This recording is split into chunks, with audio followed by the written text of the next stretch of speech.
has impacted on the development and enterprises wanting to invest in the country. So this has impacted on a country that was trying to develop and attract foreign investment.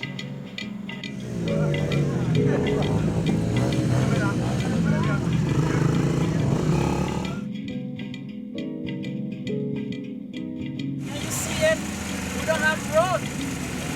I know. Since 1947.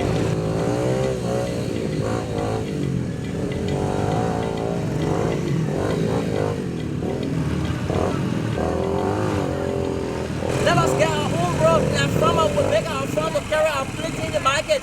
And we are going to make money on that. We are going to live freely. We are not going to depend on anybody for food. We grow food here. When we talk about food in Liberia, food comes from Niba country. About 75% we grow food. You understand? We grow food, we provide food in Liberia on a large scale. But now we don't have money.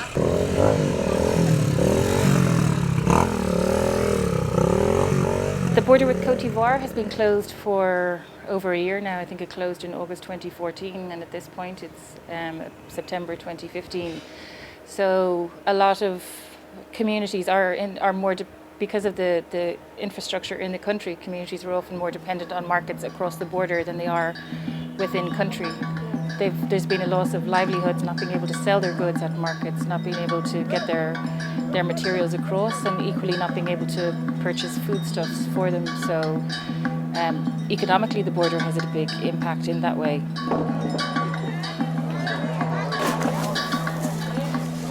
Well, in the sense that ECHO is willing to work where the others are not going, and emphasizing the forgotten places and areas where needs are bigger than other places. In this sense, what ECHO is doing is special, and this is why we decided to collaborate and support DRC in order to reach the most affected people because of Ebola.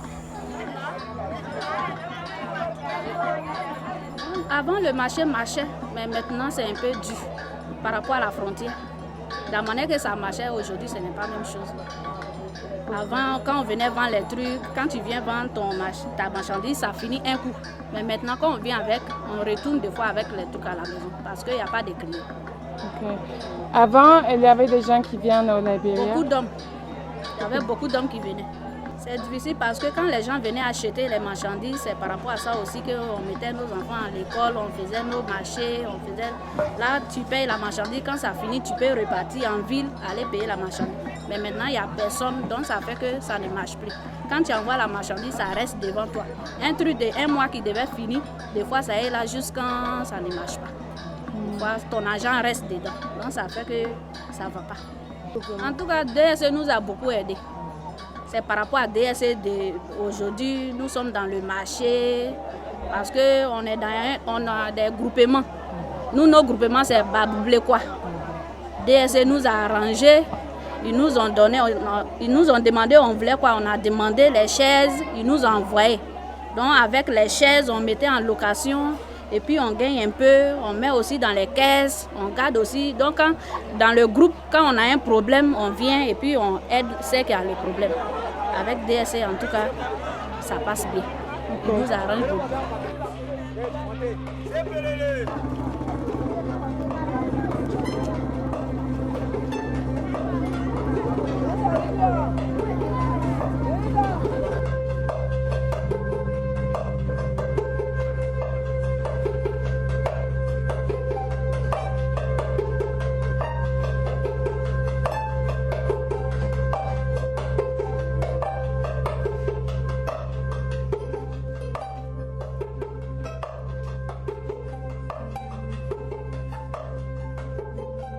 The soap, to fix the soap and sell it is good.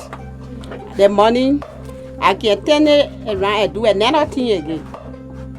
When I sell the soap, the profit, I can take the profit and put it in the cash but I keep it. Then I take the money again and buy another costume. I use the money to buy small things, a petit tray to sell it. So from the soap, I put my children to school. I supported my children in the school. From the soap, I support my home. From the soap, I buy a house.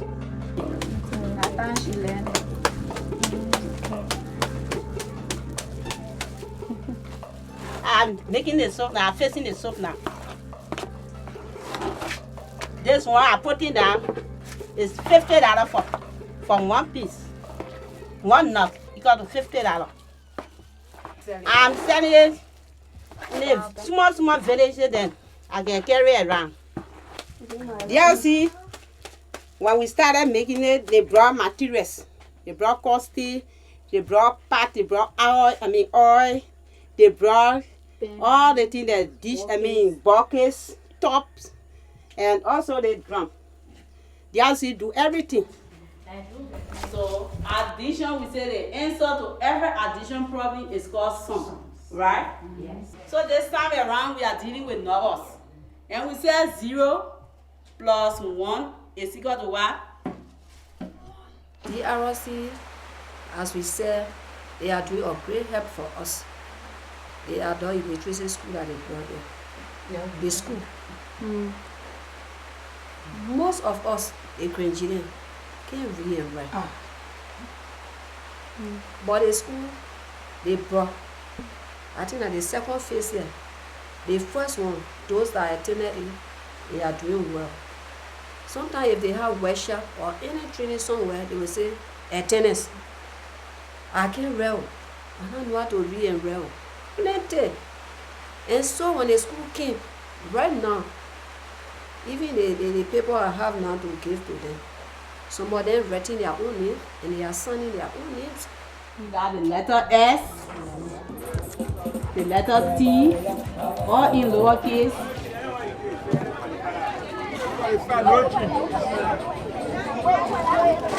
They're saving and loan and thing, and they taught us. They have workshop with all training and thing, and how to save our money, how to sell, how to make profit, so that we can sustain ourselves. They have workshop with all training and thing. So from there now we are able to open our own businesses apart from the rest business now. To help our family. They're helping us a lot. We even wanted to do more than that so that we can improve. We ourselves too, we pray to, we trying to, struggling so that we can do more than that. I think my friend said when we started with $20 Liberian dollars. But for now, our share is $100. So we pray that maybe next year we may do more than that, maybe 500 or what we can do, so that we can grow to be like our friends. We ourselves today, we just group, but another time we want to be a local NGO.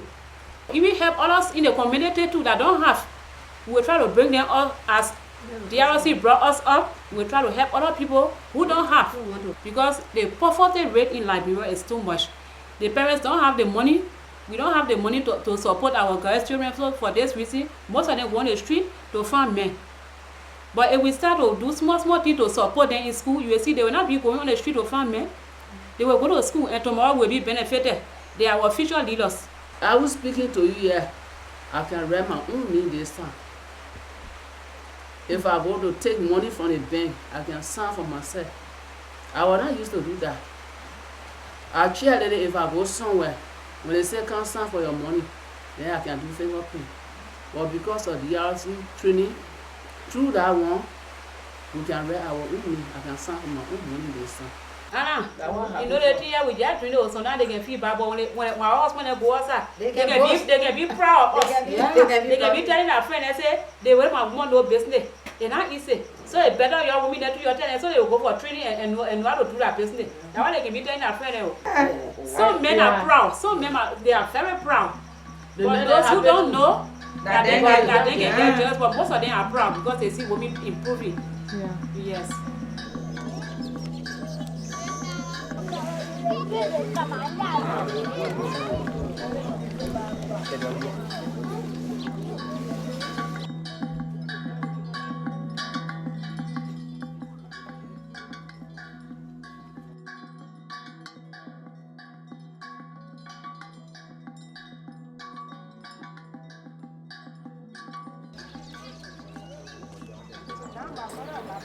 Along with literacy skills is the Village Savings and Loans Associations.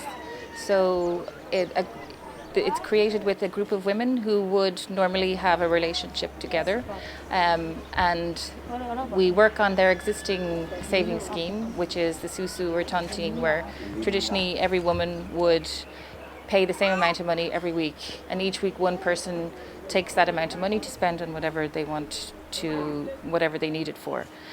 But so we work on that and strengthen that in giving them different savings boxes and being able to create a fund where they can loan out money as credit and take interest in it. So then it builds up the fund within the community, and that can be again used for further loans or for an emergency fund for something happening in the community. So it means people have access to money and credit where they never had before. The same money, because we have the red bus, and then we got the green bus. The red bus for emergency. Also, if there's trouble somewhere, we can compensate and then help the person to carry on the activities. After all, we ourselves, the same money we use it, sometimes we can take money and then give it out. Give it to people for them to go and turn around. It's improving people's lives because they're able to have ownership, they're able to pay for things that they need for their families. School fees are a big issue for most families in Liberia, and often people would be too proud to send their children to school if they don't have school fees or they don't have a school uniform. So it empowers people.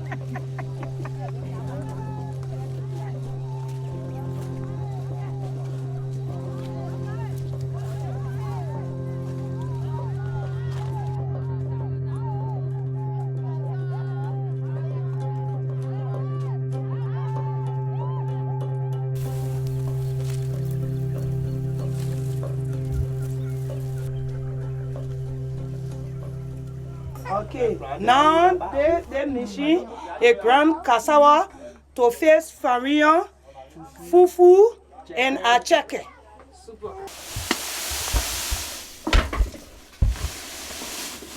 This ground and this ground cassava are going to help us to take money from this and put our children to school and help us to do more business in the community.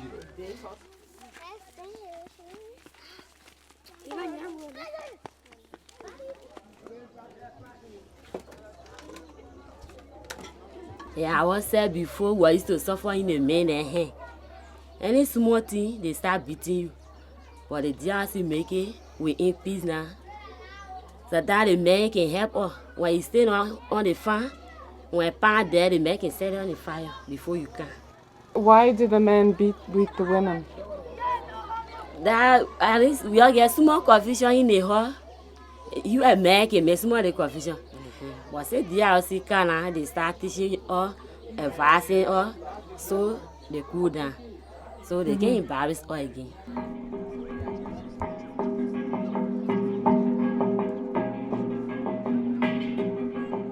In Liberia specifically, we find that adolescent girls are the most marginalised group here. In Liberia, less than 15% of women over the age of 15 have secondary school education.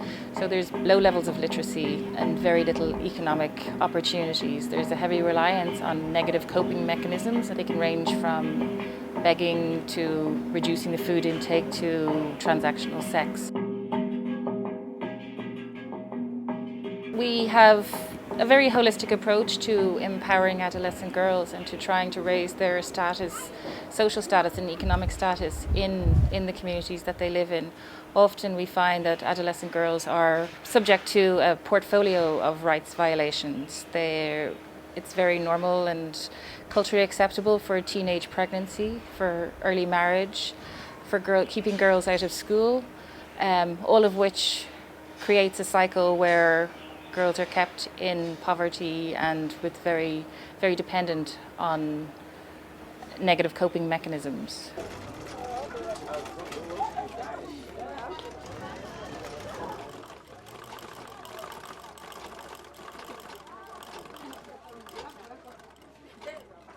How do you make money? Very easily, we take our thinking now. Because after Ebola ceased and small, so DRC came to oil. They came with the girls and all those girls. We have our own agriculture farm. We have our agriculture farm in town here. Then they take some of the girls in 25 girls. They brought machine for all. Tailoring machine. We get tailoring machine here. And again some girls in 25 girls in. They brought flour for them. They facing bread. They don't want DRC to for at least. Then they think again DRC sending people to school here. In the time here. So at least some of our like Ebola finish now. We're trying to help ourselves and our children. You know, because of days of crisis, there was no way for people to carry on farming. And those girls, those are our girls from 13 years to 18 years, 19 years, they used to go around and move around men for little of nothing, only to sustain themselves. And DRC deemed it necessary and brought in program, the Novo program. It helps our girls a lot. I want to thank them ever so much. The entire citizen of this community passed the thank through me to you people. You did well. So many programs have been open onto them, like tailoring, baking, agriculture, even the awareness that we carry on, majority of which was done by adolescent girls through DRC.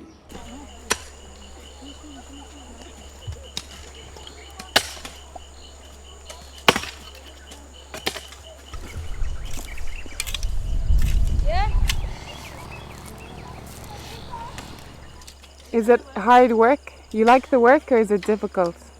I like it. Yeah. I love the work.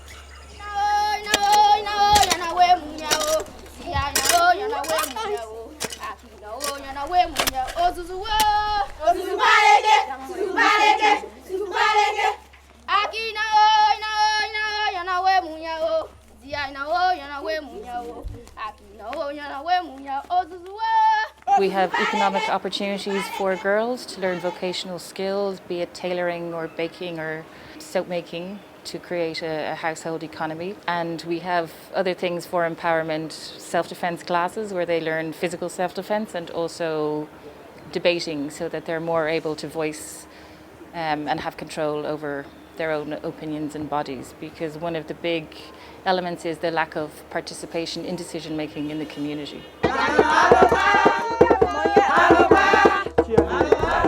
During the Ebola crisis, things were very difficult on us.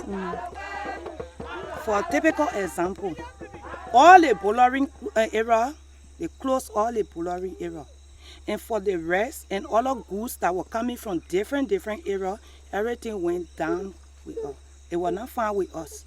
Local to say right to the Ebola right here between Nima and Grand G there. They have a gate there.